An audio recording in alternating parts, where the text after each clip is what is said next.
अक्षरा सिंह करके लगाओ।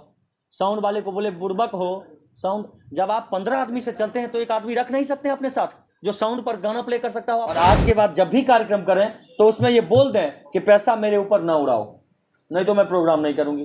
पैसा लोग नहीं उड़ाएगा तो अच्छा लगेगा, इनको भी अच्छा लगेगा, हम लोगों को भी अच्छा लगेगा। पैसा फेंकना लक्ष्मी का अपमान किया गया है। तो आपको देखने के लिए हजारों लोग आए थे, मतलब लाखों लोगों की संख्या में थे, मुझे माफ़ करिएगा आप लोग, लाखों लोग थे। और उस समय अगर किसी ने पैसा फेंका तो वो आपको देखने आया था, लोग वो आपके सम्मान के लिए आया था। अगर आपके सम्मान के लिए 2 पैसा उड़ा दिया वो, तो अगर वो लक्ष्मी का अपमान कर दिया तो आप तो लाखों लोगों के मसीहा बनकर आई थी। आपने फिर क्यों अपमान किया सरस्वती का माइक फेंक कर? आपको तो नहीं करना चाहिए था अपमान। अगर उसने अपमान किया पैसा का तो आप भी तो सरस्वती का अपमान, विश्वकर्मा का अपमान किए हैं, तो आपको नहीं करना चाहिए था।